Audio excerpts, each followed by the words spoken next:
বৰবৰ ছাত্ৰ-ছাত্ৰীসকল আশা কৰোঁ তোমালোক ভালে আছা। তোমাৰ কথা কেৱল এডুকেশ্যন পৰিয়াললৈ স্বাগতম জনাইছোঁ।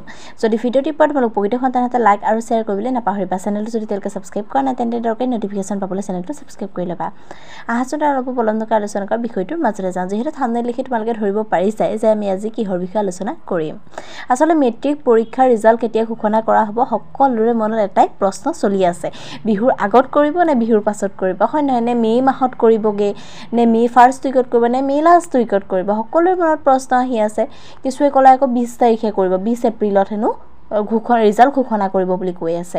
যিহেতু সেইটো সম্পূৰ্ণ সঁচা হয়নে, সকলোৰে মনত এইটোৱে প্ৰশ্ন হৈ আছে। আৰু বহুতে কৈছে 20 তাৰিখে দিবই, কিন্তু তোমালোকৰ 20 তাৰিখে ৰিজাল্ট নিদিয়ে, কাৰণ এতিয়ালৈকে কোনো ধৰণৰ তোমালোকৰ তাৰিখ ঘোষণা কৰা নাই। কাইলৈ কিন্তু তাৰিখ ঘোষণা কৰিব বুলি কৈছে, যে কাইলৈ তোমালোকৰ তাৰিখ ঘোষণা কৰা হ'ব। বহুত বেছি এটা ভাল খবৰ নহয় জানো, যাতে সকলোৰে ভাল হয়, যাতে সকলোৰে যাতে ৰিজাল্টখিনি ভাল হয়, তাৰ বাবে তোমালোকে সকলোৱে ভগৱানৰ ওচৰত প্ৰাৰ্থনা কৰা। ময়ো প্ৰাৰ্থনা কৰিছোঁ, যিহেতু তোমালোকৰ হাতত বেলেগ এতিয়া উপায় নাই, ভগৱানেকেইতো পুজিব লাগিব নহয় জানো। মই ভগৱানকে পুজিছোঁ যাতে সকলোৰে ৰিজাল্ট ভাল হয়। কাইলৈ কিন্তু ৰিজাল্টৰ তাৰিখ ঘোষণা কৰা হ'ব, যিহেতু তোমালোক সাজু হৈ থাকা আৰু ৰিজাল্ট দিবই। ভাল হওক সকলোৱে, কেনেকুৱা ধৰণৰ ৰিজাল্ট হয় জনাবলৈ নাপাহৰিবা।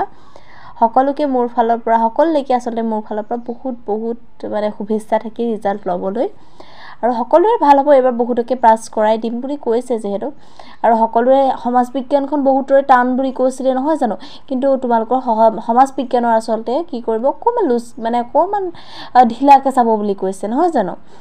আজিলৈ ভিডিঅ'টো ইমানেই আছিলে। যদি ভিডিঅ'টি পোৱা তোমাৰ উপকৃত হৈছা তেনেহ'লে তোমালোকৰ বন্ধু বান্ধৱীৰ লগত শ্বেয়াৰ কৰিবলৈ নাপাহৰিবা। ধন্যবাদ।